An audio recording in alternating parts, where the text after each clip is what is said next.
புனித Nicholas Owen street.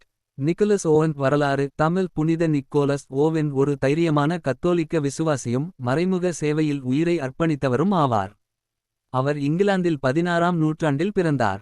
ஆரம்ப வாழ்க்கை. நிக்கலஸ் ஓவன் அவர்கள் சுமார் 1562ஆம் ஆண்டு ஆக்ஸ்ஃபோர்ட் பகுதியில் பிறந்தார். சிறிய உடல் அமைப்புடன் இருந்தாலும் மிகுந்த மன உறுதியும் விசுவாசமும் கொண்டவர். இரகசிய சேவை. அந்த காலத்தில் இங்கிலீஷ் ரெஃபர்மேஷன் காரணமாக கத்தோலிக்க குருக்கள் துன்புறுத்தப்பட்டனர். அப்போது நிக்கோலஸ் ஓவென் ஒரு தச்சராக காபந்தர் பணியாற்றினார். அவர் தனது திறமையை பயன்படுத்தி குருக்கள் ஒளிந்து கொள்ள ப்ரீஸ்ட் ஹோல்ஸ் இரகசிய அறைகள் கட்டினார்.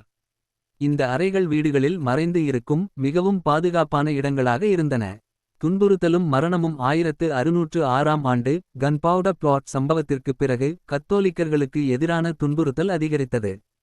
அந்த சமயத்தில் நிக்கோலஸ் ஓவென் பிடிபட்டார். அவர் மிகவும் கொடுமையான சித்திரவதைக்கு உட்படுத்தப்பட்டார். ஆனாலும் அவர் தனது நண்பர்களையும் குருக்களையும் பற்றி எந்த தகவலையும் வெளியிடவில்லை. முடிவில் 1606 மார்ச் 2ஆம் தேதி அவர் உயிரிழந்தார். அவர் ஒரு மார்த்திரர் ஆக நினைவுகூரப்படுகிறார். புனிதர் பட்டம். பின்னர் போப் பால் VI அவர்கள் 1970ஆம் ஆண்டு நிக்கோலஸ் ஓவெனை புனிதராக அறிவித்தார். திருநாள் மார்ச் 22. புனித நிக்கோலஸ் ஓவென் திருநாள்.